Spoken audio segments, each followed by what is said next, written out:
المواطن يعيش بكرامته، يعيش مرتاح، العلوي يطمن على مستقبله وعلى حاضره وعلى ماضيه، أخي تورطوا يا جماعة ماشي الحال، خذوا المتورطين حطوهم بالسجن. الفيديو اللي نزّلته عن أهل الساحل في ناس ما عجبهم، صاروا يقولوا لي يمكن سمير متيني أمه علوية، لا يمكن أبوه من أصول علوية، لك شو الكلام هاد؟ لك شو الكلام هذا الغير لائق، شو الثقافة المبهدلة اللي موجودة بين شارع، قديش من مصيبتنا كبيرة نحن ببعضنا يا جماعة. يا أخي هذا زلمة علوي، الله خلقه علوي، هيك زلمة مذهبه من سقفه ما بده، هو حر، بجوز يطلع يفهم منا الزلمة ويبيد يوزع الوطنيات علينا أكثر منا. بس مجرم كان مع النظام، لا سيدي السنة اللي كانوا مع النظام أكثر من علوية يمكن كعناصر، بين ضباط وبين جيش وبين جنود وبين شبيحة وكتيبة تقارير وتجار دمشق وتجار حلب، إذا بتحسبهم بالإحصاء سنة كانت أكثر منهم، مع العلوية كلهم على بعضهم مليونين بني آدم. في منهم متورطين بالقتل على السجن، أنا معك على السجن. في منهم عاملين جرايم على السجن، شبيحة جلادين، بس خذ كمان الديري المتورط والبوكمالي المتورط وابن القامشي المتورط وابن الحسكي المتورط وابن حلب المتورط وابن الشام وابن درعا وابن السويدة، كل شيء كان مع نظام، حاسبه مسيحي ولا مسلم درزي ولا عربي ولا كردي، خذه حاسبه.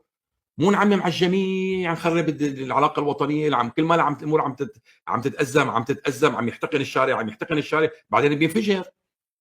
تسريحه لاب موزه يا اخي، واحد في عنده مثلا وعم ياخذ 5 معاشات، بعرف النظام فاسد وبعرف في فوضى وبعرف في وسط وفي سرسريه، هذا عم يقبض 5 معاشات وهذا بياخذ كم معاش وما بيداوم، هدول العون انا معكم. عم ياخذ خلينا معاشه الرسمي يا اخي، الاساس كده خليه نبر ياكل يا اخي. عم يصرفوا على ابو موزه، ما بيصير يا اخي، ما بيصير. طب ليه بدي يعيش هذا المواطن؟ اعتبره مواطن هذا اخي ما عنده معاش، انت كدوله لازم تعطيه مصروف ياكل ويشرب، عم تذله للمواطن انت. خلصنا من الذل تبع الاسد، بدنا ناخذ ذل جديد، ما بيجوز يا اخي.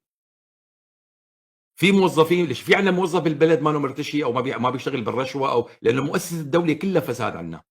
انا مع تسريح الموظفين العاطلين اللي ما عم يشتغلوا نهائيا، مع انه اللي عم ياخذوا اكثر من معاش تقطعوا عنهم وتقلعوهم وتطردوهم، بس في ناس بحاجه لرواتبهم، متقاعد وختيار ومساعد بالجيش وضابط متقاعد ختيار مكحكح، وهذا كان اذن وهذا، لكن العالم كلها صارت تسرح بشكل عشوائي. ما بيصير يا اخي هذا الكلام، المفروض يكون في لجان، في شرائح، نشوف شو وضع الناس، نعطيهم رواتب مساعده من الدوله على الاقل بين ما نلاقي لهم حل.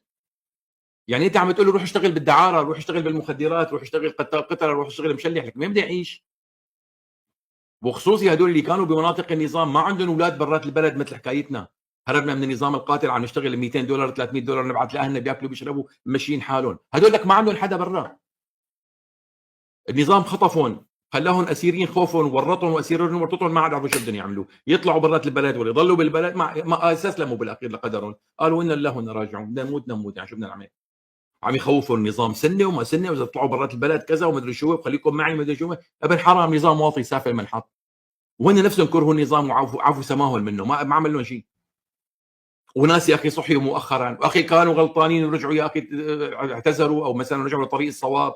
انا ما عم لك سامح المجرم مشان ما يجيني شويه ارذال يقولوا لي بدك انا سامحهم، لا حاسب المجرم والقاتل والفاسد، بس من كل الطوائف، مو تعين على طائفه وحده.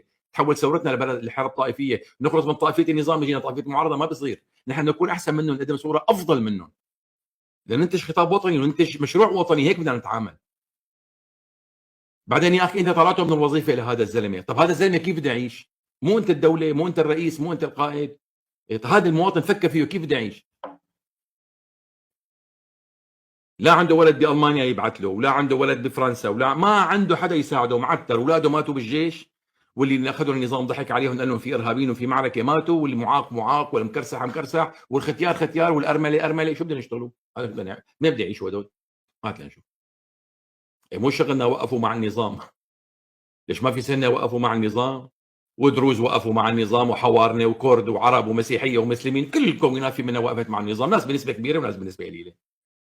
ايه شو بنعمل يعني؟ بعدين انت يا حضره القائد قلت انه احنا بدنا نعفى الله عما مضى، بدنا نحاسب فقط المجرمين والعداله الانتقاليه، ونحاول نلملم صفوفنا كسوريين.